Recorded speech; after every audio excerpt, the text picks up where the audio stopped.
கர்த்தருடைய நாமத்தினாலே உங்களை வாழ்த்துகிறேன். கர்த்தர் உங்களை ஆசீர்வதிப்பாராக. அப்போஸ்தலர் 13ஆம் அதிகாரம் 44ஆம் வசனத்திலிருந்து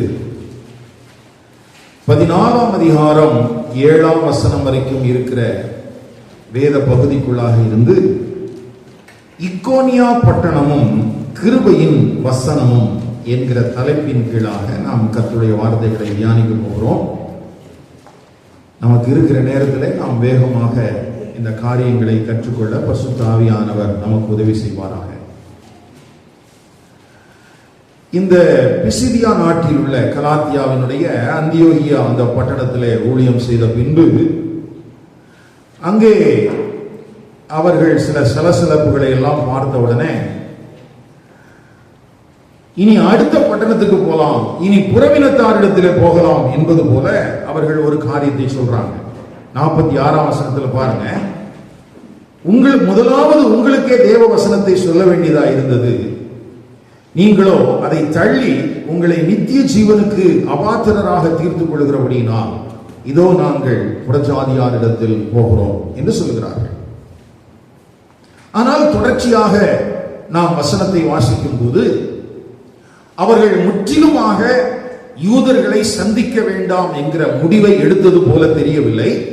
காரணம், அடுத்த பட்டணத்திலே அவர்கள் போகும்போது ஜெப ஆலயத்திலே தான் அவர்கள் முதலாவது ஊழியத்தை செய்கிறார்கள். 14ஆம் அதிகாரம் 1ஆம் வசனத்தில் இப்படி வாசிக்கிறோம், இக்கோனியா பட்டணத்திலே அவர்கள் இருவரும் யூதருடைய ஜெப ஆலயத்தில் பிரவேசித்து யூதரிலும் கிரேக்கரிலும் திரளான ஜனங்கள் விசுவாசிக்கத்தக்கதாக பிரசங்கித்தார்கள். அப்போ நாங்கள் புறவினத்தாரிடத்தில் போகிறோம் என்று சொல்லிவிட்டு அவர்கள் அங்கிருந்து புறப்பட்டு வந்திருந்தாலும் முற்றிலுமாக யூதர்களுக்கு சுவிசேஷத்தை சொல்வதை நிறுத்திவிட்டார்கள் என்று நாம் கருதிவிட முடியாது. ஏனென்றால் தொடர்ந்திருக்கிற அவர்களுடைய பயணத்திலும் அவர்கள் யூதருடைய ஜெப ஆலயத்தை மையமாக வைத்தே சுவிசேஷத்தை பிரசங்கித்தார்கள். அதற்கு பின்பு அந்த பட்டணத்தில் இருக்கிற புறவினத்தாரிடத்திலும் போனார்கள். சரி, இதை நீங்கள் மனதில் வைத்துக் கொண்டு இந்த வேத பகுதிக்குள்ளே இன்றைக்கு நாம் ஒரு சில காரியங்களை பார்க்கிறோம். இந்த இக்கோனியா அப்படிங்கிற பட்டணம் என்ன அர்த்தத்துல இருக்குது, அந்த பேர் இருக்கு அப்படிங்கறதெல்லாம் நம்ம தெரிஞ்சுக்க போறோம். ஏன்னா இன்னைக்கு நிறைய நேரத்துல நம்ம ஊர்ல விக்கிரகங்கள் நிறைய இருக்கிறதுனால சில நேரங்களில் விக்கிரக ஆராதனைகள் நிறைந்திருக்கிறது மாத்திரமல்ல, விக்கிரகங்களின் பெயர்களில் நம்முடைய பட்டணங்கள் இருக்கிறதுனாலே நாம நினைக்கிறோம் இது ஆண்டவரால முடியாது அல்லது நாம் ஒன்றும் செய்ய முடியாது அப்படிங்கிற மாதிரியான மனநிலைமை இருக்குது. ஆனா இந்த இக்கோனியா அப்படிங்கிற வார்த்தையின் அர்த்தத்தை நம்ம புரிந்து கொண்டோமானால் அந்த காரியங்கள் எல்லாம் நமக்குள்ள மாற்றங்கள் வர ஆரம்பித்துவிடும். நம்ம வாட்ஸ்அப் சேனல்ல பிரேயருக்காக ஒரு சேனல் இருக்குது, டிஷோவான்னு சொல்லிட்டு. அந்த சேனல்ல பாத்தீங்கன்னா ஈரோடு மாவட்டத்தை குறித்த நிறைய தகவல்கள் ஜெப குறிப்புகளுக்காக போடப்பட்டிருக்குது. அதுல ஈரோடு மாவட்டம், ஈரோடு அப்படிங்கிற பெயர் வர்றதுக்கான காரணம் என்ன அப்படிங்கிற நிறைய காரியங்கள் சான்றுகளோடு போடப்பட்டிருக்கிறது. அதோட சேர்த்து இந்த இக்கோனியா அப்படிங்கறதுடைய பாயிண்டையும் ஆட் பண்ணியிருக்கிறேன். நீங்க வீட்டுல போன பிறகு அந்த காரியத்தையும் படித்தால் உங்களுக்கு நலமாக இருக்கும். கவனிங்கள், கடல் மட்டத்திலிருந்து 3370 அடி உயரத்துல இந்த இக்கோனியாங்கிற பட்டணம் கிட்டத்தட்ட நம்ம ஊர்ல இருக்கிற மலை வாசஸ்தலம் மாதிரி. ஆனால் இது மரங்கள் அற்ற, தண்ணீர் அற்ற ஒரு வறண்ட பகுதி, ஆனால் குளிர்ச்சியான பிரதேசம். இது கொஞ்சம் நம்ம கவனத்தில் கொள்ள வேண்டிய காரியம். இதுல அந்த மலையில என்ன கிடையாது, மரங்கள் கிடையாது, தண்ணீர் கிடையாது, ஆனால் குளிர்ந்த பிரதேசம். இப்போ ஊட்டியோ அல்லது கொடைக்கானலோ அங்க என்ன இருக்குது, மரங்கள் இருக்குது, தண்ணி இருக்குது, எல்லா வசதியும் இருக்கு, நல்ல செழிப்பா இருக்கு. ஒருவேளை அந்த மலைகள் தண்ணீர் இல்லாமல் மரங்கள் இல்லாமல் எப்படி இருந்தா இப்படி இருக்கும்? அப்படி ஒரு குளிர்ந்த பகுதி தான் இந்த இக்கோனியா அப்படிங்கிற பட்டணம். இந்த பட்டணத்தெல்லாம் அவங்க சூஸ் பண்ணதுக்கு காரணம், ஏற்கனவே போன செய்திக்கு முந்தின செய்தியில நான் சொல்லியிருந்தேன், ஒரு ராஜ பாதை என்று சொல்வார்கள். அடிக்கடி வியாபாரத்தின் நிமித்தமாக ஜனங்கள் பயணம் செய்யக்கூடிய ஒரு பாதையாக இருந்ததினாலே இந்த பட்டணத்தை அவர்கள் தெரிந்து கொண்டார்கள். ஏனென்றால் அவங்களுடைய டாஸ்க் எப்படின்னா, சுவிசேஷம் எல்லா பகுதிகளுக்கும் கடந்து செல்வதற்கு முதலாவது பட்டணங்களை தெரிந்து கொண்டார்கள். அந்த பட்டணங்களுக்கு சுவிசேஷத்தை சொன்னார்கள். அந்த பட்டணத்தில் இருக்கிற சபை இன்னும் இன்டீரியர்ல இருக்கிற பகுதிகளுக்கு சுவிசேஷத்தை சொல்ல வேண்டும் என்பது அவர்களுடைய கவனமாக இருந்தது. ஏன்னா சுவிசேஷத்தை சொல்றவனே முதல்ல கிராமங்களுக்கு போகாம எங்க போனாங்க? முதல்ல பட்டணங்களுக்கு போனாங்க. முதல்ல கீ சிட்டிஸுக்கு போனாங்க. அப்படிதான் இந்த அந்தியோகியா, இக்கோனியா அப்படிங்கிற பட்டணத்துக்கு வந்தாங்க. இந்த இக்கோனியா அப்படிங்கிற அந்த பெயருக்கான அர்த்தம் என்னன்னு பாத்தீங்கன்னா, ஐகான் அப்படிங்கிற வார்த்தை ஆங்கிலத்துல இந்த இக்கோனியா அப்படிங்கிற வார்த்தையிலிருந்து வந்ததுதான். இந்த இக்கோனியா அப்படிங்கிறதுக்கு ஒரு வரலாற்றுல அவங்க ஒரு கதை சொல்றாங்க. என்னன்னா, புரோமீதியஸ், அதீனா அப்படின்னு சொல்ற ரெண்டு தேவதைகள். அவங்க ரெண்டு பேரும் களிமண்ணால உருவங்களை செய்து அதற்கு உயிர் கொடுத்தார்கள். அதன் மூலமாகத்தான் மனித குலம் உண்டானது என்கிற நம்பிக்கை இந்த இக்கோனியா பட்டணத்தில் இருந்தது. அப்போ கிரேக்க புராணத்தின் படி ஒரு பயங்கரமான பெருவெள்ளம் வந்து மக்கள் எல்லாம் அழிக்கப்பட்டு விட்டார்கள். மக்கள் அழிக்கப்பட்ட பிறகு ஒரு தேவனும் ஒரு தேவதையும் சேர்ந்து, புரோதிபியஸும் அதீனாவும் சேர்ந்து என்ன பண்ணாங்களா? மண்ணுல சிலைகளை உண்டாக்கி மனித உருவங்களை செய்து அவைகளுக்கு உயிர் மூச்சை கொடுத்தார்கள். எப்படி ஆண்டவர் ஆதாமையும் ஏவாளையும் படைக்கும் போது அங்கே ஜீவ சுவாசத்தை ஊதினாரோ, அப்படி போல உயிர் மூச்சை ஊட்டியதன் மூலமாக மனித குலம் உருவானது என்கிற நம்பிக்கையோடு கூடியது இந்த இக்கோனியா என்கிற பட்டணம். அப்போ நம்ம ஊர்ல இருக்கிற விக்கிரக ஆராதனைகள் நிறைந்திருக்கிற பட்டணத்துக்கு எந்த விதத்திலும் இந்த பட்டணம் சளைத்தது அல்ல. இந்த பட்டணம் சளைத்தது அல்ல. இந்த இக்கோனியா அப்படிங்கிற நகரத்தின் பெயர் அல்லது அந்த பெயர் விக்கிரகங்களை குறிப்பதற்காகவும், சில இடங்களில் அந்தி கிறிஸ்து வந்து சொரூபமாக ஒரு மிருகமாக சொல்லும் போது அங்கேயும் இந்த இக்கோனியா அப்படிங்கிற வார்த்தை தான் பயன்படுத்தப்பட்டிருக்கிறது. அப்போ ஒரு இருள் நிறைந்த, வேதத்துக்கு முரண்பட்ட போதனைகள் அடங்கிய விக்கிரக ஆராதனைக்கு முக்கியத்துவம் கொடுக்கிற அப்படிப்பட்ட ஒரு பட்டணத்துக்குள்ளே தான் இந்த சுவிசேஷத்தை கொண்டு செல்கிற பரிசுத்தவான்கள் போயிருக்கிறார்கள். பாருங்கள், இந்த சுவிசேஷத்தினுடைய வலிமை இன்னது என்பதை இந்த இக்கோனியா பட்டணத்திலே ஆண்டவர் அந்த ஜனங்களுக்கு காண்பித்தார். இன்றைக்கு நாம் தியானிக்கிற போது நமக்கும் கூட இந்த சுவிசேஷத்தினுடைய வலிமை இன்னது என்பதை நமக்கு வெளிப்படுத்துகிறார். இருளின் ராஜ்யத்துக்குள்ளே இந்த இக்கோனியா பட்டணத்தில் இருக்கிற ஜனங்களை ஆண்டவர் விடுவித்து அன்பின் குமாரனுடைய ராஜ்யத்திற்கு பங்குள்ளவர்களாக கொண்டு வருகிறார். ரட்சிப்பு என்பது கர்த்தராகிய இயேசு கிறிஸ்துவை விசுவாசிக்கிற ஒவ்வொருவருக்கும் உரியது என்பதை ஆண்டவர் இந்த பட்டணத்திலே விளங்க பண்ணினார். அல்லேலூயா. அப்போ இந்த இக்கோனியா பட்டணத்துக்குள்ள சுவிசேஷம் தன்னுடைய வல்லமையை வெளிப்படுத்தி ஜனங்களை மீட்டு ரட்சிக்குமானால், அது எந்த காலத்திலும், எந்த தேசத்திலும், எந்த பட்டணத்திலும் எவ்வளவு விக்கிரக ஆராதனைகள் நிறைந்திருந்தாலும் அந்த பட்டணத்தின் ஜனங்களையும் விடுவிக்க வல்லமை உள்ளது இந்த சத்திய சுவிசேஷமானது. அல்லேலூயா. அப்போ இந்த கண்ணோட்டத்தோடு கூட இந்த பட்டணத்தின் சபையை நாம் பார்க்க கர்த்தர் நமக்கு அனுகிரகம் பண்ணுவாராக. அப்போ இக்கோனியா பட்டணம்னா சும்மா ஏதோ டூரிஸ்ட் பிளேஸ் மாதிரி நம்ம அதை படிக்கல. அதுக்கு பின்னணியத்துல இருக்கக்கூடிய விக்கிரக ஆராதனைகள் நம்ம ஊர்ல இருக்கிற காரியங்களுக்கு எந்த விதத்திலும் சளைத்ததல்ல. ஆனாலும் இந்த சத்திய சுவிசேஷத்துக்கு முன்பதாக அந்த பட்டணத்தின் தேவர்களோ தேவதைகளோ விக்கிரக ஆராதனைகளோ நிற்கவில்லை. அந்த காரியங்கள் எல்லாம், அந்த ராஜ்யத்தின் வலிமைகள் எல்லாம் முற்றிலுமாக அழிக்கப்பட்டது. அல்லேலூயா. அப்போ இந்த இக்கோனியா அப்படிங்கிற அந்த பட்டணம், அந்த விக்கிரக ஆராதனை நிறைந்த பேர் தான். சில நேரத்தில் நமக்கு வந்து கொஞ்சம் கஷ்டமா இருக்கும். இப்பெல்லாம் அது பழகி போச்சு. ஆனா கொஞ்ச நாளைக்கு முன்னால் எல்லாம் விக்கிரகங்களின் பெயர்களை கிறிஸ்தவர்கள் உச்சரிப்பதற்கு தயங்கினார்கள். அதெல்லாம் நம்ம சொல்லக்கூடாது அப்படின்னு சொன்னாங்க. ஆனா இன்னைக்கு அதெல்லாம் கேஷுவலா போயிடுச்சு, போட்டோம். ஆனா இந்த விக்கிரக ஆராதனை அல்லது விக்கிரக ஆராதனையோடு நேரடியான தொடர்புடைய அந்த பட்டணம் சுவிசேஷ மயமாக்கப்பட்டதை குறித்து தன்னுடைய முதலாவது மிஷனரி ஊழியத்தில் அப்போஸ்தலனாகிய பவுலும் பர்னபாவும் அனுபவித்தார்கள். அதற்கு சாட்சியாக லூக்கா காணப்படுகிறார். பரிசுத்த ஆவியானவர் இவைகளை நமக்கு எழுதி தந்திருக்கிறார். அல்லேலூயா. இரண்டாவதாக இந்த செய்தியில நம்ம கவனிக்க வேண்டிய காரியம் என்னன்னா, அப்போஸ்தலர்களுடைய ஊழிய வடிவமைப்பு. இன்னைக்கு சபைக்கு உள்ள இருக்கிற பிரச்சனைகள் என்ன அப்படின்னு கேட்டா, உபதேசத்துல நமக்கு பிரச்சனைகள் இருக்கு. நான் ஏற்கனவே சொன்னேன் 2 தீமோத்தேயு பேசும்போது உண்மை என்பது ஒன்றுதான் இருக்க வேண்டும். உண்மைங்கிறது என்னதான் இருக்கணும், ஒண்ணுதான் இருக்கணும். ஆனா இன்னைக்கு அப்படி இல்லை. இன்னைக்கு ஸ்தாபனங்களுக்கு தகுந்தார் போல, இடத்திற்கு தகுந்தார் போல உண்மை மாறுபடுகிறது. காரணம் என்னன்னு கேட்டா, எது உண்மை என்று யாரும் கண்டுபிடிப்பது தீவிரிப்பதில்லை. யாரும் சொன்னாங்க, அதை கேட்டுக்கிட்டு அப்படியே சொல்லிட்டு போறமே ஒழிய மற்றபடி எது சரி என்பதை கண்டுபிடிப்பதற்கு அவரவர்கள் வேதத்தை ஆராய்ந்து பார்ப்பதில்லை.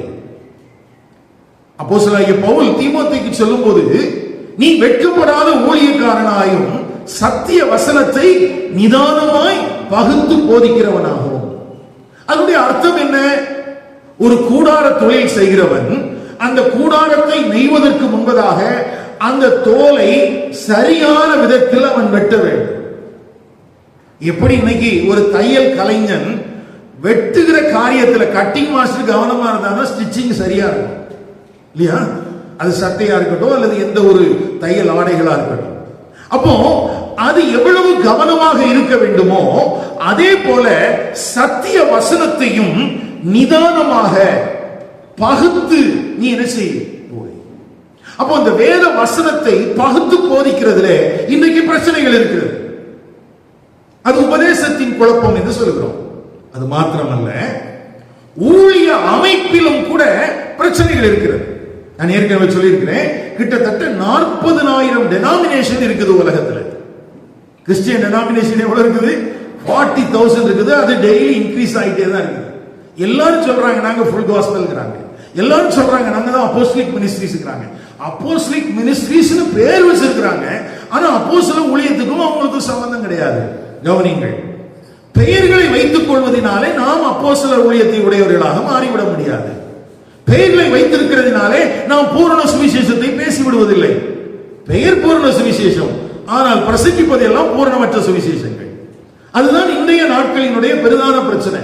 அப்போ சபைக்குள்ள அட்மினிஸ்ட்ரேஷன் எப்படி இருக்கணும், அதனுடைய பிளானிங் எப்படி இருக்கணும், அதனுடைய செயல்பாடுகள் எப்படி இருக்கணும் என்றெல்லாம் வேதம் நமக்கு கற்றுக் கொடுக்கிறது. ஏனென்றால் ஆதியிலே தேவன் தம்முடைய ஆதீனத்திலே சித்தம் கொண்டு இந்த சபையை வடிவமைத்திருக்கிறார். இதற்கு பெயர் தேவனுடைய சபை. இதற்கு பெயர் என்னது? தேவனுடைய சபை. இந்த தேவனுடைய சபை எப்படி உருவாக்கப்பட்டது? இயேசு கிறிஸ்துவின் இரத்தத்தினால் மீட்கப்பட்ட ஜனங்களை கொண்டு. இங்கே யார் கண்காணியாக வைக்கப்பட்டிருக்கிறார்கள்? பரிசுத்த ஆவியானவர். அப்போ பிதாவாகிய தேவனுடைய சபை, இயேசு கிறிஸ்துவின் இரத்தத்தினால் மீட்கப்பட்ட ஜனங்களை உடைய சபை, அடுத்தது பரிசுத்த ஆவியானவர் இங்கே கண்காணியாக இருந்து நடத்துகிற சபை எப்படி செயல்பட வேண்டும் என்று அவர் நமக்கு கற்றுத் தருகிறாரோ அப்படித்தான் நாம் செய்ய வேண்டும். எனக்கு என்ன தெரிஞ்சிருக்குங்கிறதின் அடிப்படையில் அல்ல. ஏன் கிறிஸ்தவம் தோற்று போகிறது என்றால், ஏன் தோற்று போகுது? இன்னைக்கு நம்ம நினைக்கிறது மாதிரி நம்ம சபையை நடத்தணும்னு நினைக்கிறோம். இப்போ தொடர்ச்சியாக இந்த சபை ஐக்கியத்துக்கு வர்றவங்களுக்கு தெரியும், நம்ம ஞாயிற்றுக்கிழமை சபையின் இந்த ஆராதனை பேட்டர்ன்ல நிறைய சேஞ்சஸ் பண்ணிக்கிட்டே இருக்கிறோம். ஏன்? எது சரியானது என்பதை குறித்த ஒரு தேடல் நமக்குள்ள இருக்கிறது. அவ்வளவுதான், வேற ஒண்ணும் கிடையாது. ஏன்னா சில விஷயங்கள் இருக்க வேண்டும் என்று தேவன் எதிர்பார்க்கிறார். கர்த்தரை துதிக்கிற பகுதி இருக்கணும், ஜெபிக்கிற பகுதி இருக்கணும், நம்ம குழுவாக கர்த்தருடைய வசனங்களை பகிர்ந்து கொள்ளக்கூடிய நேரங்கள் இருக்கணும். அப்ப அதற்கு ஏற்றார் போல நம்மை திருத்திக் கொண்டே இருக்கிறோம், இன்னும் தேடிட்டே இருக்கிறோம், இன்னும் என்னெல்லாம் நாங்க சரிப்படுத்தின ஆண்டவரே. அப்போ இந்த வேத பகுதிக்குள்ள, அதாவது குறிப்பாக அப்போஸ்தலர்கள் புத்தகத்துல நாம் கவனிக்க வேண்டிய காரியம் என்னன்னா, ஒரு சபை ஒரு மாதிரி வடிவமைப்பை ஆண்டவர் இங்கே வைத்திருக்கிறார். அதை நாம் புரிந்து கொண்டு அதற்கு ஏற்றார் போல செயல்பட வேண்டும். புரிந்து கொள்வதற்காக இப்படி சொல்கிறேன். இப்ப நிறைய மிஷனரி ஊழியர்கள் எல்லா ஜனங்களுக்கும் சுவிசேஷத்தை அறிவிக்க வேண்டும் என்கிற நோக்கத்தோடு எழும்பிற்று. 1960 இருந்து ஆரம்பிச்சீங்கன்னா இந்தியா தேசத்துல மாத்திரமல்ல, உலகம் எங்கிலும் அநேக மிஷனரி இயக்கங்கள் ஆரம்பிக்கப்பட்டது. அதனுடைய பர்பஸ் என்னன்னு கேட்டீங்கன்னா, எல்லாருக்கும் சுவிசேஷம், எல்லாருக்கும் சுவிசேஷம். இப்ப எல்லாருக்கும் சுவிசேஷம் என்கிற பெயரில் தொடங்கப்பட்ட அநேக ஊழியங்கள் எல்லாருக்கும் சுவிசேஷத்தை கொண்டு போனதா என்று கேட்டால் இல்லை. எல்லாருக்கும் சுவிசேஷத்தை கொண்டு போச்சான்னு கேட்டா என்னது பதில்? என்னதோ இல்ல. 40 வருஷம் ஆச்சு, 50 வருஷம் ஆச்சு, 60 வருஷம் ஆச்சு. நிறைய ஒர்க்கர்ஸ் இருக்கிறாங்க, பணம் இருக்குது, அவங்க நிறைய காரியங்களை ட்ரெயின் பண்றாங்க, எப்படியா சுவிசேஷத்தை கொண்டு போகணுங்கிறதுக்காக முயற்சிகள் எடுக்கிறாங்க, ஆனா வாய்க்க மாட்டேங்குது. அப்போ நமக்குள்ள என்ன கேள்வி வருது? ஏன்? நம்ம ஊர்லயே பாத்தீங்கன்னா மிஷனரி ஊழியங்களுக்கு பஞ்சம் கிடையாது. இப்ப இந்த மிஷனரி ஊழியங்கள் புதிதாக எழும்பதான் அரசாங்கத்துக்கே பயம் வந்துருது. ஐயோ, இவங்க என்ன பண்ண போறாங்க, இத்தனை ஊழியங்கள் ஆரம்பிச்சு வைக்கிறாங்களே அப்படின்னு. இல்லையா? அரசாங்கத்துக்கு என்ன வந்துருது? ஊழியங்கள் அதிகமாக தொடங்க அவங்களுக்கே பயம் வந்துருச்சு, என்னவோ பண்ண போறான் போல் இருக்குது. திரும்பவும் ஒருவேளை அமெரிக்காவினிடத்துல அடமானம் வச்சிட போறாங்களா கிறிஸ்தவங்களாம் சேர்ந்து அப்படிங்கிற மாதிரி நம்மள ஒரு பகையா பாக்குறதுக்கு காரணம் என்னன்னா, நிறைய ஊழியங்கள் எழும்புகிறதை வைத்து அவங்க தப்பான ஒரு அர்த்தம் புரிந்து கொள்கிறார்கள். கவனிங்கள். ஆனா இந்த ஊழியங்கள் ஏன் உண்மையாகவே ஆத்துமாக்களை ஆதாயம் செய்ய முடியவில்லை? இன்னமும் ஏன் சுவிசேஷம் அறிவிக்கப்பட முடியவில்லை? இந்த உலக இந்தியா தேசத்துல மட்டும் இன்னும் 2200க்கும் அதிகமான மக்களினங்களுக்கு ஒரு முறை கூட சுவிசேஷத்தை கொண்டு போக முடியவில்லை நம்மால். நான் சொல்றவங்களுக்கு புரியுதா? எத்தனை மக்களினங்களுக்கு? 2200. அதுல 273 ஈரோட்ல இருக்குது. 2200ல 273 மக்களினங்கள் எங்க இருக்கிறாங்க? ஈரோட்ல இருக்கிறாங்க. இன்னும் ஒரு முறை கூட அவர்களுக்கு இயேசுதான் ரட்சகர் அல்லது இயேசுதான் சிருஷ்டிகர் என்பதை யாரும் சொல்லவே இல்லை. ஏன்? ஊழியங்கள் பெருகிக் கொண்டே இருக்குது. அப்படின்னா தரிசனத்துக்கு பிரச்சனை இல்ல, பணத்துக்கு பிரச்சனை இல்ல, அர்ப்பணத்துக்கு பிரச்சனை இல்ல, ஆனா பேட்டர்ன்ல பிரச்சனை. என்ன பிரச்சனை? பேட்டர்ன்ல பிரச்சனை. அப்போ ஆண்டவர் சுவிசேஷத்தை எப்படி அறிவிக்க வேண்டும் என்கிற மாதிரியை வைத்திருக்கிறார். அதன் அடிப்படையிலே தான் நாம் செயல்படுத்த வேண்டும். ஏகமாய் சொல்கிறேன், இப்ப நம்ம ஈரோடு மாவட்டத்துக்கு சுவிசேஷம் அறிவிக்க வேண்டும் என்பதற்காக நாம் ஜெபித்துக் கொண்டிருந்தோம். அப்பொழுது இந்த காஸ்பல் மிஷன், இப்ப அதுக்கு பேர் மாறிடுச்சு, இந்த காஸ்பல் மிஷன் அப்படிங்கிற பேர்ல ஒரு இயக்கத்தார் நம்ம கூட தொடர்புல வந்தாங்க. நம்ம அவங்கள்ட்ட ட்ரைனிங் எல்லாம் எடுத்தோம். ஞாபகம் இருக்கா? ஆமா, திருச்சியை மையமாக. ஆனா அவங்கள வச்சு நம்ம ஊழியமே செய்யல. ஏன்?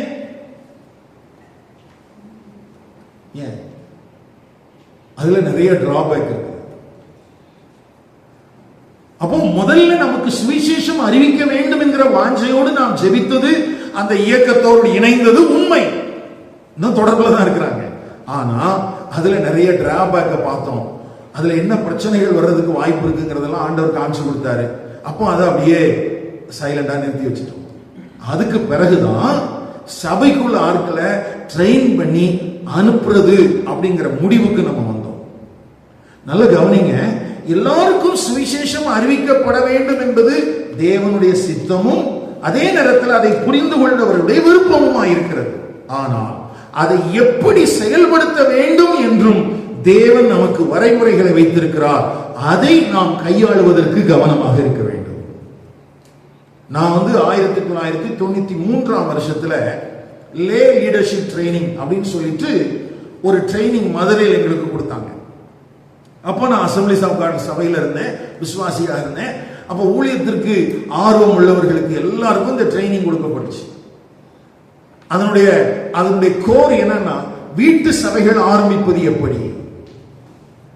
அப்போ அன்றைக்கு ரொம்ப பிரபலமான காரியங்கள் எங்களுக்கு ட்ரைனிங் கொடுக்கறதுக்காக நாங்க கிட்டத்தட்ட துவக்க காலத்தில் படிச்சதுனால சிங்கப்பூர்ல இருந்து நிறைய பேர் தான் அந்த வகுப்புகளை எல்லாம் எங்களுக்கு எடுத்தார்கள். அப்பொழுது நாங்கள் படிக்கும் போது நாங்க நினைச்சோம், இந்த வேகத்துல நம்ம போனோம்னா நிச்சயமா சீக்கிரமா 2000 இயேசு கிறிஸ்துவை இந்த இந்தியாவுக்கு என்ன செஞ்சலாம், அறிவிச்சிடலாம். அதனாலதான் அந்த நாட்களில் நடத்தப்பட்ட கூட்டங்களுக்கு எல்லாம் பிளஸ் இந்தியா என்கிற பேர்ல நடத்தப்பட்டது. அப்பெல்லாம் ஆசீர்வாத பொருள்லாம் கிடையாது. அப்பெல்லாம் கொஞ்சம் சபைகள்லாம் தரிசனத்தோட தான் இருந்துச்சு. அப்ப பிளஸ் இந்தியா என்பது என்கிற பேரில் நிறைய கூட்டங்கள் நடத்தப்பட்டுச்சு. ஆனா அந்த லே லீடர்ஷிப் ட்ரைனிங் மூலமாக ஒரு பெரிய இம்பாக்ட் சபைக்குள்ள வரவே இல்லை. அதுக்கு பிறகு அல்பா அப்படிங்கிற ஒரு கோர்ஸ் வந்துச்சு.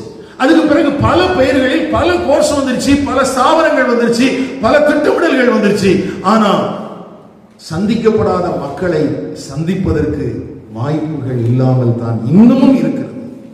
காரணம் என்ன அப்படின்னு கேட்டா, இந்த அப்போஸ்தல முறைமை என்கிற ஒரு முறைமை இருக்கிறது. அதை நாம் தவறவிட்டால் நிச்சயமாக நாம் பலன்களை பெற முடியாது. அப்போ இந்த அப்போஸ்தலர் நடவடிக்கைகள் புத்தகத்தை நம்ம கற்றுக்கொள்ளும் போது கவனிக்க வேண்டிய காரியம் என்னன்னா, சுவிசேஷம் எப்படி சொல்றது, யாருக்கு சொல்றது, எங்க ஆரம்பிக்கிறது, எப்படிப்பட்ட மனிதரிடத்தில் சொல்வது, இதுல எல்லாமே நாம் கற்றுக்கொள்ள வேண்டிய காரியம் இருக்கிறது. ஒருவேளை நான் சொல்றது உங்களுக்கு கொஞ்சம் விகற்பமாக இருக்கலாம், ஆனால் வேதம் காண்பிக்கிற முறைமைகளின் படிதான் நாம் போய் ஆக வேண்டும். கவனிங்கள், இப்ப இவங்க ஜெபாலயத்துக்கு போக மாட்டோம்னு சொல்லி முடிவு பண்ணிட்டு வந்தாங்க. ஆனா இப்ப எங்க தான் போறாங்க? ஏன் போனாங்க? ஏன் போனாங்க?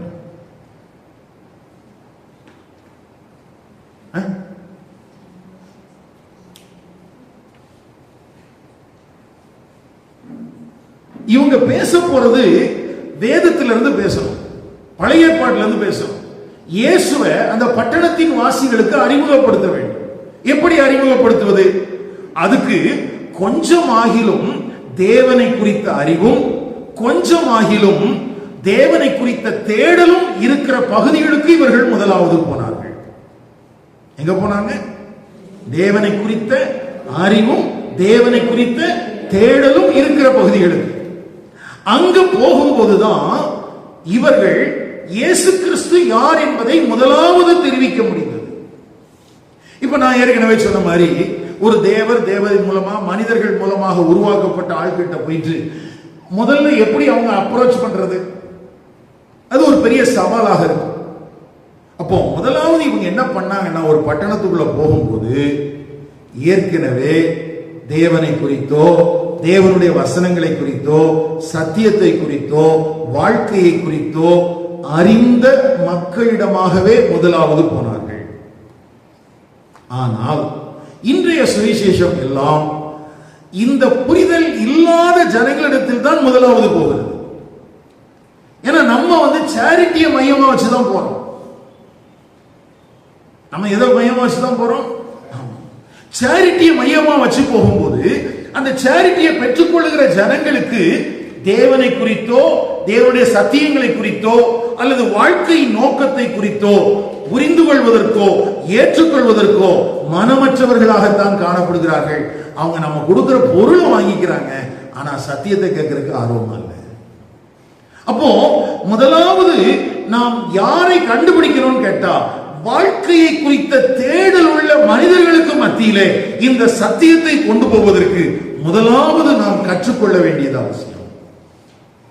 இன்னைக்கு கிறிஸ்தவ மார்க்கம் இந்தியாவில் மதம் மாற்றம் அல்லது மனம் பணம் கொடுத்து மதம் மாற்றுறாங்க அப்படிங்கிற வார்த்தை திரும்ப திரும்ப நம்ம மேல உச்சரிக்கப்படுவதற்கு காரணம் என்ன?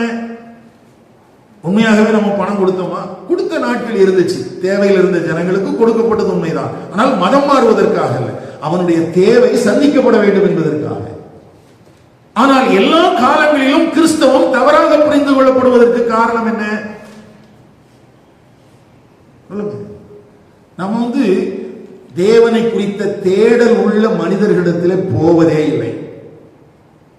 வாழ்க்கையின் நோக்கத்தை குறித்த தேடல் உள்ள மனிதர்களை நாம் சந்திப்பதே இல்லை. நாம் சந்திக்கிற மனிதர்கள் எல்லாம் நம்மளை திருப்பி அடிக்காத மனிதர்களாகத்தான் இருக்கிறார்கள். நம்ம சுவிசேஷம் சொல்றதுக்கு ஒரு இடத்துக்கு போனோம்னா ஒரு ஆள்கிட்ட சுவிசேஷம் சொல்றோம். ஏன் சொல்றோம்?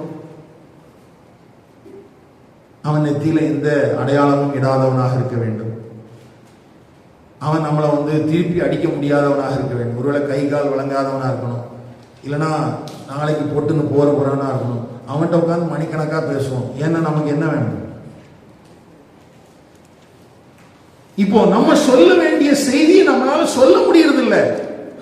நான் சொல்றது கொஞ்சம் புரிஞ்சுக்கங்க.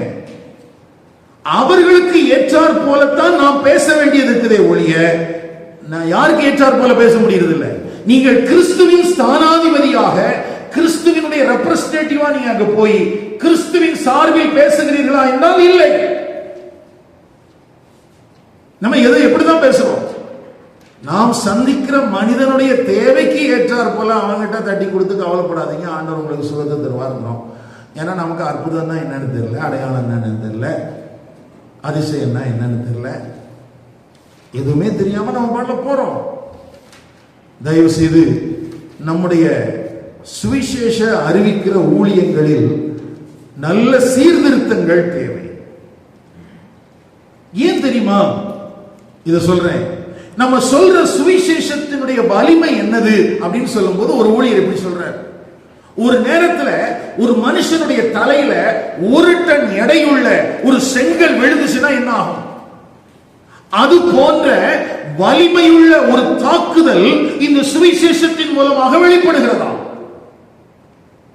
சுவிசேஷத்தினுடைய வலிமை என்ன? ஒரு நேரத்துல ஒரு மனுஷனுக்கு மேல 1 டன் எடையுள்ள ஒரு கல் விழுந்துச்சுன்னா எவ்வளவு வலிமையுள்ள ஒரு தாக்குதல் இருக்குமோ, அதே போல ஒரு வலிமையான ஒரு தாக்கத்தை சுவிசேஷத்தின் மூலமாக நாம் ஏற்படுத்துவதற்கு போகிறோம். ஆனால் அந்த வார்த்தையை நம்ம சொல்லணும் இல்ல. இயேசு கிறிஸ்துவனுடைய பாவங்களுக்காக மரித்தார். இத போய் நம்ம யாருக்கு சொல்ல முடியும்? அவன் சொல்றதுக்கு முன்னால சொல்லணும், இந்த வானத்தையும் பூமியையும் படைத்த ஒரு தேவன் இருக்கிறார். அடுத்தது என்ன சொல்லணும்? அந்த படைத்த தேவன் தன்னை அந்த சிருஷ்டிப்பின் மூலமாக வெளிப்படுத்துகிறார். பரிசுத்தம் உள்ளவராக, நீதி உள்ளவராக அந்த சிருஷ்டிப்பின் தேவன் தன்னை வெளிப்படுத்துகிறார். அந்த அடிப்படையிலேயே நீ பரிசுத்தம் உள்ளவராக இருக்க வேண்டும், நீ நீதி உள்ளவராக இருக்க வேண்டும். ஆனால் நாம் பாவம் செய்கிறோம். அந்த பாவத்திலிருந்து நம்மை ரட்சிக்க வந்த பிரஜாபதி இரட்சகர் ஆண்டவராகிய இயேசு கிறிஸ்து. அவர் நம்முடைய பாவங்களுக்காக மரித்தார், அடக்கம் பண்ணப்பட்டார், 3ஆம் நாளில் உயிர்த்தெழுந்தார். நான் சொல்றேன், உங்களுக்கு புரியுதா? யார் முதல்ல என்ன பேசணும்? இரட்சகரை குறித்து பேசுறதுக்கு முன்னால சிருஷ்டிகரை குறித்து பேச வேண்டும். சிருஷ்டிகர் யார்? சிருஷ்டிப்பினுடைய அந்த மகிமை என்ன? வானங்களும் பூமியும் தேவனுடைய மகிமை என்ன செய்கிறது? வெளிப்படுத்துகிறது. அப்போ வானமும் பூமியும் தேவன் எப்படிப்பட்டவர், அவருடைய சுபாவம் என்ன என்பதை நமக்கு வெளிப்படுத்துகிறதா? அதை தெரிந்து கொண்டு அதற்கு ஏற்றாற் போல நாம் வாழ வேண்டும் என்று எதிர்பார்க்கப்படுகிறோம். அதை ரோமர் 1ஆம் அதிகாரம் 18, 19, 20 ஆகிய வசனங்களிலே அப்போஸ்தலனாகிய பவுல் தெளிவாக எழுதி வைத்திருக்கிறார். அப்போ பரிசுத்த ஆவியானுடைய துணையோடு அந்த வேத வசனங்களை புரிந்து கொண்டு முதலாவது சிருஷ்டிகரை குறித்து பேச வேண்டும். அப்படி தேவனை அறிந்து வாழ வேண்டிய மனுக்குலம் பாவம் செய்கிறதை குறித்து பேச வேண்டும். ஏன் பாவம் செய்து? தேவன் பரிசுத்தம் உள்ளவராக, நீதி உள்ளவராக இருந்தும் கூட அந்த தேவனை மனிதர்கள் எங்கே தேடுகிறார்கள்? கோவில்களில் தேடுகிறார்கள். அந்த கோவில்களில் மண்ணிலோ மரத்திலோ கல்லிலோ அவன் தேடிக்கொண்டிருக்கிறான், பொன்னிலோ வெளியிலோ தேடிக்கொண்டிருக்கிறான். வசனம் என்ன சொல்லுது? தேவாலயத்திலும் அவர் இல்லை, சிலையிலும் அவர் இல்லை. அவர் எங்கே இருக்கிறார்? அப்போ வேதாகமம் சுவிசேஷத்தை அறிவிப்பதற்கு சில முறைமைகளை வைத்திருக்கிறது. முதலிலே சிருஷ்டிப்பின் தேவன், 2 அந்த தேவன் என்ன மனுக்குலத்திலே செய்திருக்கிறார் என்கிற காரியங்கள். அடுத்தது அந்த தேவனை நீ எங்கே தேட வேண்டும், எங்கே தேடக்கூடாது. எங்கே தேடக்கூடாது? எங்கே தேடக்கூடாது? கைகளில் கட்டப்பட்ட கோவில்களில் தேவன் வாசம் பண்ணுகிறது இல்லை. நம்முடைய கை வேலையினால் செய்யப்பட்ட யுக்தியில் தேவன் இல்லை. அப்ப எங்க இருக்கிறார்? அந்த தேவனை தான் நான் சொல்ல வந்திருக்கிறேன்னு சொல்லி நீங்க அவங்ககிட்ட சுவிசேஷத்தை ஆரம்பிக்கணும். ஆனா நம்ம என்ன பண்றோம்னா இது எதையுமே சொல்றது இல்லை. அப்போ இந்த பிப்ளிக்கல் பேட்டர்னை ஃபாலோ பண்ண மட்டும்தான் இந்த சுவிசேஷத்தினுடைய வலிமை ஜனங்களை சந்திக்க முடியும். இன்னும் சொல்ல போனா உலுக்கும். நீங்கள் சொல்லுகிற செய்தி ஜனங்களை என்ன செய்யணும்? உலுக்கணும். ஆனா நம்ம என்ன பண்றோம்னா, அடுத்த நாள் போனா ஏத்துக்கலன்னா என்ன பண்றது, ஆள் வச்சு அடிச்சுட்டான்னா என்ன பண்றது அப்படின்னு சொல்லி நம்ம அப்படியே மேற்பூச்சா பூசிட்டு வர்றோம். சபையிலையும் நமக்கு மேற்பூச்சி தான் பிடிக்குது, வெளியில போனாலும் நமக்கு மேற்பூச்சி தான் பிடிக்குது. கோயில்கள்ல தெய்வம் இல்லைன்னோ அல்லது அவன் வணங்குறது தெய்வம் இல்லைன்னு சொல்றதுக்கு நமக்கு தைரியம் இல்லாத வரைக்கும் நம்ம சுவிசேஷம் சொல்லாம இருக்கிறது நல்லது. ஏன்னா வேதம் அதை சொல்லுகிறது. எங்கே கடவுள் இல்லை. வேதம் எப்பொழுதுமே என்னன்னா எது சரியில்லை எது தவறு, எது சரி, ரெண்டையுமே பேலன்ஸா தான் சொல்லி இருக்கிறார் ஆண்டவர். சரி போட்டு அடுத்தது இதுல கவனிக்க வேண்டிய காரியம் என்னன்னா, கண்டிப்பாக சுவிசேஷத்தின் வலிமை ஒரு பக்கத்துல வேலை செஞ்சாலும் இன்னொரு பக்கத்துல பிசாசினுடைய வலிமையினாலே பாதிப்புகள் வரத்தான் செய்யும். சாத்தானிய எதிர்ப்புகள் வரத்தான் செய்யும். அதை குறித்து இந்த வேத பகுதிக்குள்ள ஒரு வார்த்தை இப்படி எழுதப்பட்டிருக்கிறது, வாசிக்கலாம். 14ஆம் அதிகாரம் 2ஆம் வசனம். விசுவாசியான யூதர்கள் சகோதரருக்கு விரோதமாக புறஜாதியாருடைய மனதை எழுப்பிவிட்டு பகை உண்டாக்கினார்கள். நல்ல கவனிங்க, அந்த வார்த்தையை பாருங்களேன். புறஜாதியாருடைய மனதை எழுப்பிவிட்டு பகை உண்டாக்கினார்கள். அப்போ ஒரு பக்கத்தில் இந்த சுவிசேஷம் பலமான விதத்தில் நிலைகுலைய செய்யக்கூடிய விதத்தில் தன்னுடைய வல்லமையை செலுத்தினாலும் கூட, இன்னொரு பக்கத்துல கண்டிப்பா ஒரு தாக்குதல், எதிர் தாக்குதல் என்ன செய்யும், இருக்கும். அடி விழத்தான் செய்யும். அதை குறித்து ஒரு கர்த்தருடைய பரிசுத்தவான் இப்படி சொல்கிறார். நம்ம ஊர்ல பாம்பு கடிச்சதுன்னா அந்த பாம்பு கடி விஷம் 2 விதத்துல செயல்படுமா. எப்படிலாம் செயல்படுமா? 2 விதத்துல. ஒன்று, ரத்தத்துல கலக்கிற பாம்பு விஷம். ஒரு பாம்பு கடிச்ச உடனே அந்த விஷம் எங்க கலக்கிறது? ரத்தத்துல கலக்கிறது. அது சாதாரணமாக ஆல்மோஸ்ட் நம்ம ஊர்ல இருக்கிற எல்லா விஷ பாம்புகளும் ஒரு பாம்பு கடிச்ச உடனே ரத்தத்துல கலந்துரும். அதனால தான் நம்ம கடிச்ச கொஞ்சம் அந்த இடத்துல கயிறு வச்சு ஏதாவது செய்வாங்க, டைட்டா கட்ட சொல்லுவாங்க. அந்த ரத்தத்தை வெளியில போறதுக்கெல்லாம் சொல்றதுக்கு காரணம் என்னன்னா, அந்த ஹேமடாக்ஸ் என்று சொல்லப்படுகிற அந்த வகையான பாம்புகள் கடித்து ஒரு மனுஷனுடைய ரத்தத்துக்குள்ள அந்த விஷத்தை செலுத்துறது. அடுத்தது இன்னொரு வகையான ஒரு பாம்பின் விஷம் இருக்கிறது. அது நேரே மூளைக்கு தான் போகும். அதனுடைய விஷம் எங்க போமா? ராஜநாகம் என்று சொல்லப்படுகிற அந்த பாம்பினுடைய விஷம் நேரடியாக எங்க தான் போகுமா? மூளைக்கு போறதுனால அவனுக்கு பக்கவாதம் அவன் முற்றிலுமாக செயலற்றவனாக போய்விடுகிறான். அதனால தான் அதனுடைய அந்த மாதிரியான பாம்புகள் கொத்துச்சுன்னு சொன்னா உடனடியாக அவங்க என்ன செஞ்சிடறாங்க? இறந்துடுறாங்க. இப்போ சத்துரு சுவிசேஷத்தை அறிவிக்கும் போது எப்படி எதிர்வினை ஆற்றுகிறான் என்றால், இந்த ராஜநாகத்தை போல மனதை கெடுக்கிறான். எதை கெடுக்கிறான்? மனதை கெடுக்கிறான். ரத்தத்துல கலக்கல, எங்க கலக்குது? மூளையை கலக்குது.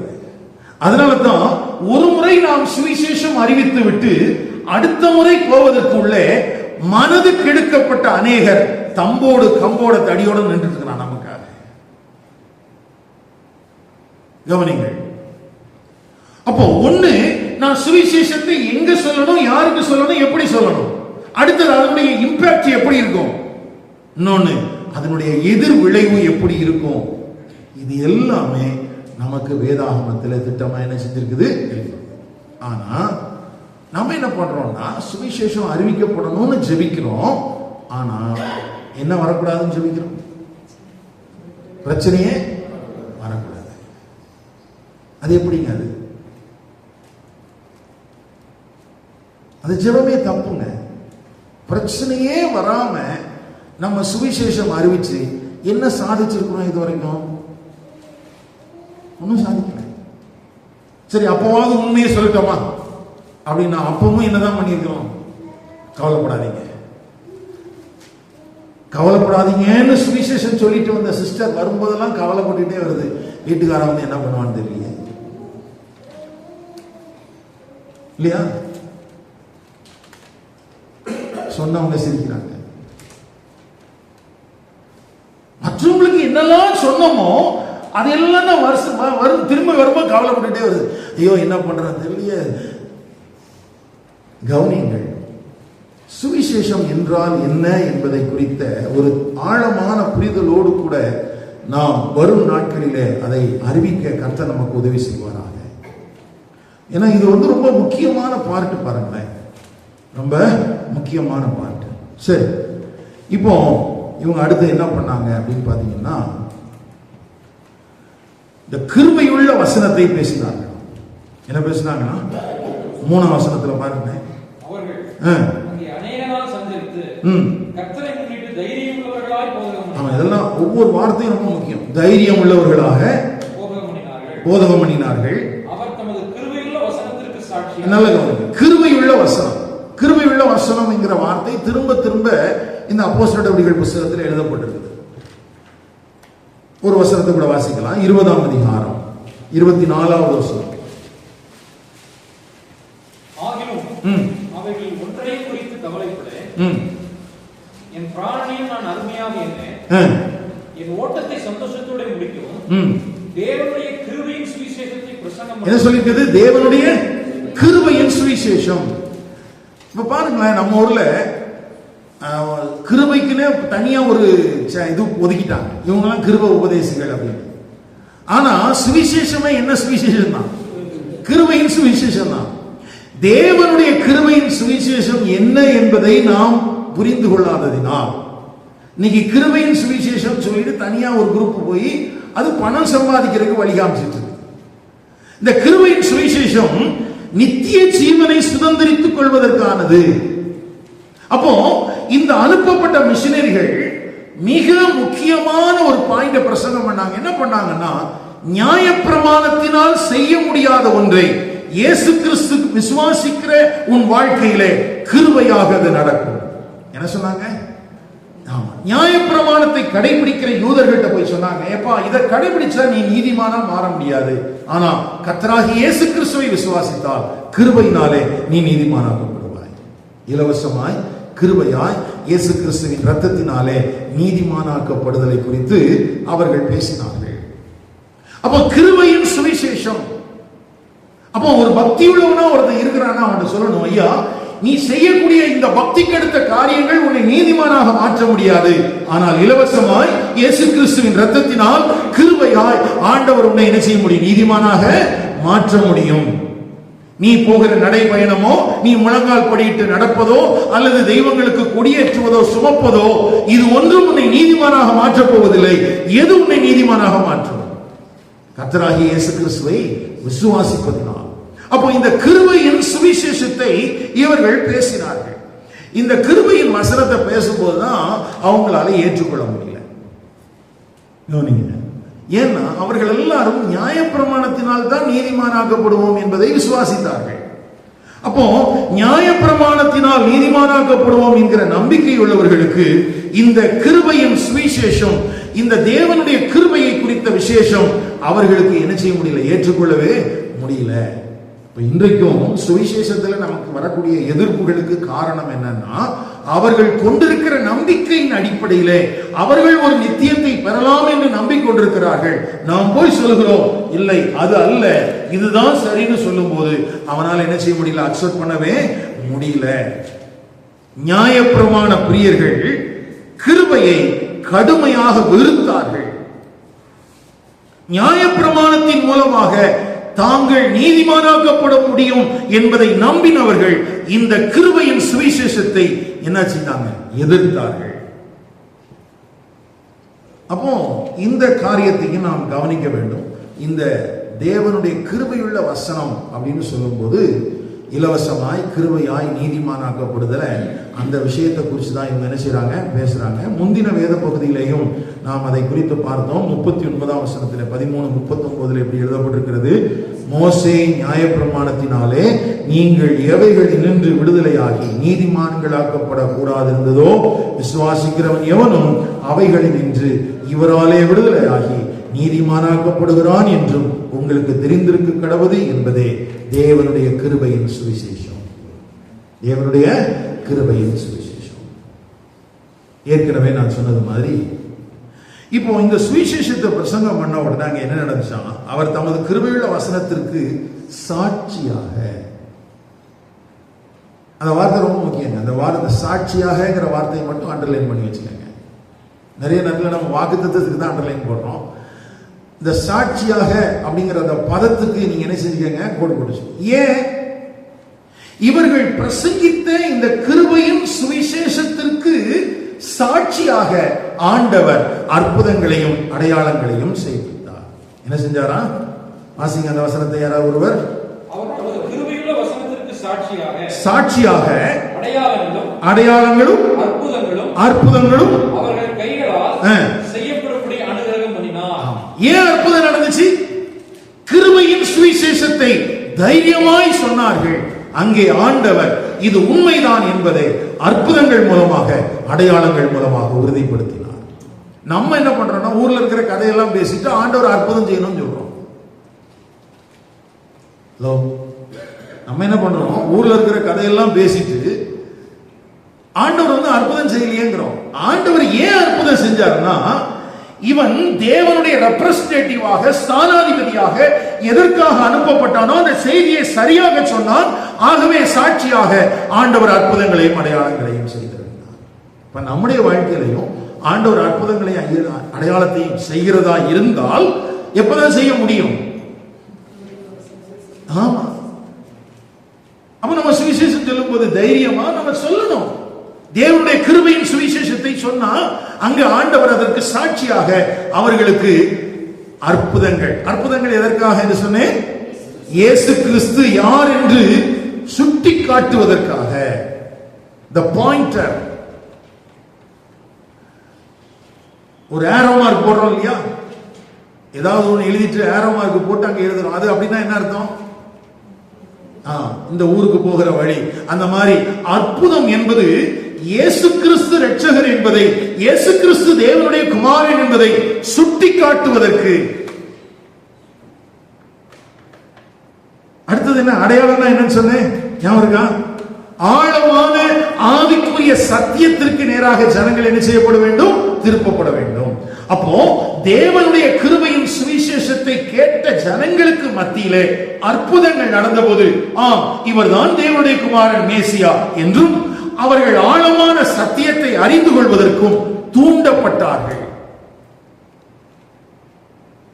அதனால தான் அந்த இக்கோனியா பட்டணத்தில் இருக்கிற சபையார் என்ன பண்ணிருப்பாங்க? அதுக்கு பிறகு உட்கார்ந்து கர்த்தருடைய வசனத்தை படிக்க ஆரம்பிச்சிருப்பாங்க. ஆனா இன்னைக்கு அற்புத திருவிழா, அற்புத பெருவிழா அப்படிங்கிற பேர்ல எல்லாம் அற்புதங்கள் மிகைப்படுத்தி பேசப்படுகிறது. ஆனால் தேவனுடைய கிருபையின் சுவிசேஷம் பிரசங்கிக்கப்படுவதில்லை. அப்படியே பிரசங்கிக்கப்பட்டாலுமே சபைக்குள்ளதான் பேச வேண்டியிருக்குது. ஓப்பனர்ல போய் பேச முடியல.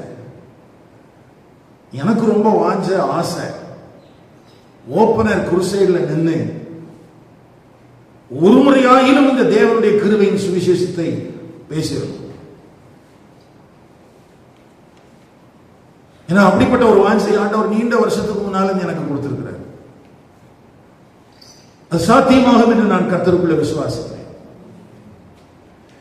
ஏன்னா அது செய்யும் போதுதான் நான் பிரசங்கிக்கிற செய்தி தேவனால் அனுப்பப்பட்டது என்பதை உறுதிப்படுத்துவதற்காக அற்புதங்களும் அடையாளங்களும் அங்கே நடைபெறுகிறது. அற்புதங்கள் என்பவை இயேசு கிறிஸ்து தேவனுடைய குமாரன் என்பதை சுட்டி காட்டுகிறது. அடையாளம் என்பது நான் ஆவிக்குரிய விதத்தில் இன்னமும் ஆழமான காரியங்களை, சத்தியத்தை அறிந்து கொள்வதற்கு என்னை தூண்டுகிறது. இந்த அடிப்படையில தான் அங்கே என்ன செய்தாராம்? ஆண்டவர் அனுகிரகம் பண்ணினாராம். ஆண்டவர் என்ன செஞ்சாராம்? அனுகிரகம் பண்ணினாராம். ஆனா இன்னைக்கு நம்ம சுவிசேஷனா என்னன்னு தெரிய மாட்டேங்குது, அற்புதம்னா என்னன்னு தெரிய மாட்டேங்குது. ஆண்டவருடைய பேட்டர்ன் எல்லாத்தையும் மாத்திட்டோம். தயவு செய்து நாம் தேவன் பட்சமாக, தேவனுடைய வழிகாட்டுதலுக்கு நேராக திரும்ப வேண்டியது அவசியம். தேவனுடைய பேட்டர்னை நம்ம ஃபாலோ பண்ணாம நாம் எவ்வளவு தரிசனம் உள்ளவர்களாக, எவ்வளவு பாரம் உள்ளவர்களாக, அல்லது எவ்வளவு பணம் படைத்தவர்களாக நாம் செயல்பட்டாலும் அந்த தேவ நோக்கமாக இருக்கக்கூடிய காரியங்களும் நிறைவேறாது. அதனால தான் இன்றைய காலகட்டங்களில் நாம் இந்த ஈரோடு மாவட்டத்துக்காக சுவிசேஷம் அறிவிக்கணும்னு ஜெபித்த நாம் சும்மா ஜெபிக்கலைங்க. 5 வருஷம் 2019 இருந்து 2024 வரைக்கும் 24 மணி நேரமும் தொடர்ச்சியாக நம்முடைய திருச்சபையில ஜெபங்கள் ஏறெடுக்கப்பட்டிருக்கிறது. ஒருவேளை புதிதாக வந்திருக்கிறவங்களுக்கு அது தெரியாம இருக்கலாம். 5 ஆண்டுகள் தொடர்ச்சியாக நாம் ஜெபித்துக் கொண்டே இருந்திருக்கிறோம். அதுக்கு முன்னாலே ஜெபம் பண்ணியிருக்கிறோம், பிறகு ஜெபம் பண்ணியிருக்கோம். 24 hours பிரேயர்ங்கிறது எப்ப நடந்துச்சு? அந்த 5 ஆண்டுகள்ல நடந்துச்சு. ஆனா அதுக்கு பிறகு நம்ம மங்கிட்டோம்னு நினைக்காதீங்க, மங்கல. தேவனுடைய பிரமாணங்களின் படி, இந்த பேட்டர்ன் படி அதை நம்ம ப்ரொசீட் பண்ணணுங்கிறதுக்காக வெயிட் பண்றோமே தவிர இந்த சுவிசேஷம் அறிவிக்கப்பட வேண்டும் என்கிற அந்த வாஞ்சையில், தரிசனத்தில் நமக்குள் எந்த விதத்திலும் மாற்றங்கள் வரவில்லை, வராது. ஏனால் அது தேவனால் கொடுக்கப்பட்ட ஒன்று. ஆனா இப்ப நம்ம எதுக்காக வெயிட் பண்றோம்னா, எப்படி ஆகிறோம்? ஏன்னா இப்ப நம்ம போய் திடீர்னு ஒரு நாள் பவானியில போய் நம்ம ஊழியம் செய்யறோம், அல்லது பெருந்துறையில போய் ஊழியம் செய்யறோம்னு வச்சுக்கிறோம். ஊழியம் செஞ்சு சுவிசேஷம் சொல்லிட்டு வந்துருவோம். அந்த ஜனங்களை யார் பாப்பா? இல்லையா? நான் சொன்னேன் ஏற்கனவே, இந்த காஸ்பல் மிஷன்ல அவங்ககிட்ட கூப்பிட்டா ஒரு 10-25 பேர் வந்துருவாங்க. 2-3 வேன்ல நம்ம வண்டி எடுத்துட்டு போனோம்னா அவங்க ஒரு 3 நாள் அல்லது 4 நாள் அப்படி சுவிசேஷம் அறிவிக்கிறதுக்கு நம்ம கூட வந்து எல்லா பக்கத்திலையும் சுவிசேஷம் அறிவிச்சிருவாங்க. அறிவிச்சு சந்திக்கப்பட்ட ஆட்களை யாரிடத்தில் ஒப்பு கொடுப்பது? ஒருவேளை நம்ம கொண்டு போய் கொடுக்கிற நம்ம பகுதியில் இருக்கிறவங்க தீர்க்க தரிசனம் சொல்ற கள்ள ஆட்களா இருந்தாங்கன்னா நம்ம சுவிசேஷம் அறிவிச்சும் பிரயோஜனம் இல்லாம போயிடும். அப்ப இந்த குழியிலிருந்து தூக்கி பெரிய குழியிலிருந்து தூக்கி இன்னொரு பெரிய குழியில தூக்கி போட்டு வந்த மாதிரி ஆயிடும். இப்ப இதையெல்லாம் யோசிச்சு, அப்போ இது சரிப்பட்டு வராது, இன்னும் நம்ம கர்த்தருடைய வழிநடத்தலுக்காக காத்திருப்போம் என்கிற அடிப்படையில தான் நம்ம இன்னும் வெயிட் பண்ணிட்டு இருக்கிறோமே ஒழிய மாற்றம்லாம் வராது. அப்போ அதற்கு நாம் பயிற்றுவிக்கப்பட வேண்டும். ஏன் கர்த்தருடைய வசனத்தை திரும்ப திரும்ப நம்ம கற்றுக் கொடுக்கிறோம்? நீங்கள் தைரியமாய் தேவனுடைய கிருபையின் சுவிசேஷத்தை பிரசங்கம் பண்ணும்போது அங்கே அந்த சுவிசேஷத்தினுடைய வலிமை அந்த மனிதர்களை உலுக்கி அவர்களை தேவன் பட்சமாக கொண்டு வர வேண்டும் என்பதற்காகத்தான். எனக்குள்ள ஒரு ஆசை எப்பவுமே உண்டு. என்னன்னா, நாம சந்திக்கக்கூடிய நபர் அல்லது நம்மால் எழுப்பப்படுகிற நபர் ஒரு பவுலா இருந்தா பரவாயில்ல. யோசிச்சு பாருங்க, இந்த பவுல் என்கிற ஒரு மனிதன், குள்ள மனிதன், அவன் எருசலேமில் இருந்து இல்லிரிக்கும் என்கிற தேசம் வரைக்கும் எல்லா பகுதியிலையும் சுவிசேஷம் அறிவிப்பதற்கு காரணமாகிவிட்டான். அப்படி நல்ல நபர்களை, நாம் உண்மையுள்ளவர்களை, மற்றவர்களுக்கு போதிக்கத்தக்கவர்களை எழுப்ப வேண்டியது நம்முடைய கடமை, நம்முடைய பொறுப்பு. கூட்டமா பெருசா நிறைய அப்படி சொத்தைகள் எல்லாம் சேர்த்து வைக்கிறத காட்டிலும் ஒன்னு இருந்தாலும் முத்து மாதிரி இருக்கும். சென்னையை மையமாக கொண்டு ஒரு ஊழியம் இருக்குது. அந்த ஊழியத்துக்கு பேர் டையிங் சீட். கேள்விப்பட்டிருக்கீங்களா? இதெல்லாம் நம்ம தெரியாது. அந்த டையிங் சீட் மினிஸ்ட்ரிஸ்ல இருக்கிற அந்த தலைவரை நான் கடந்த வருஷத்துல சந்தித்தேன்.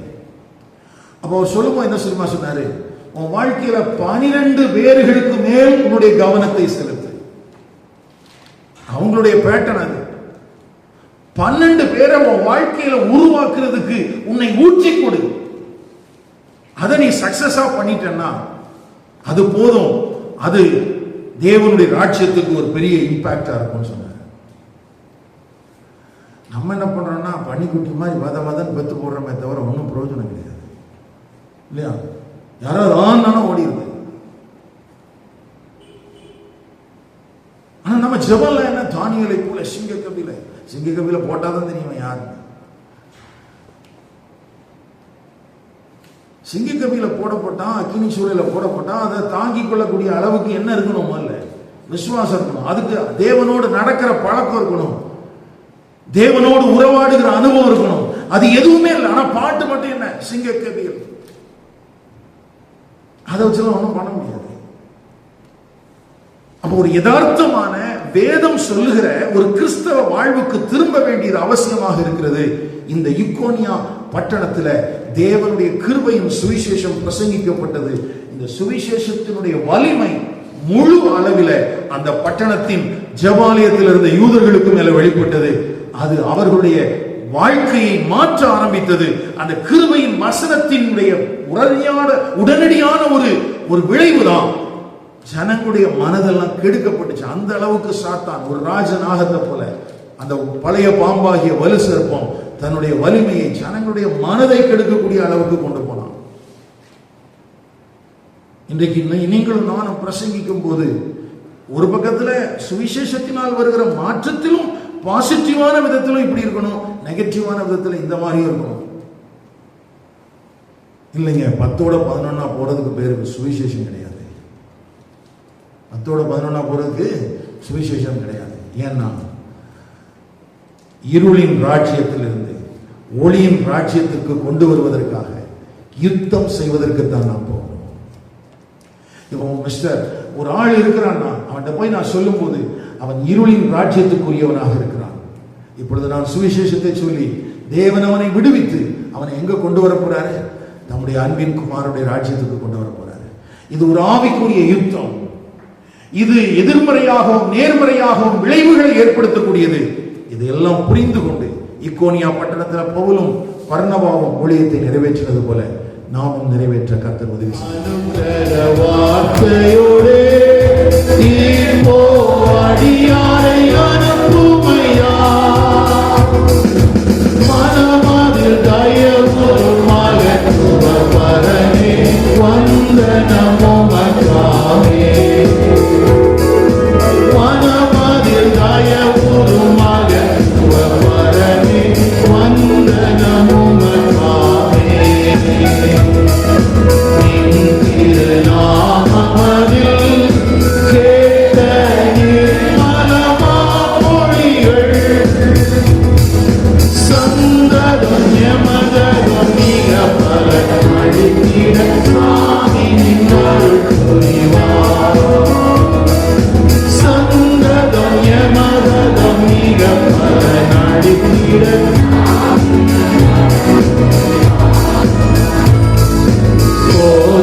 Amen.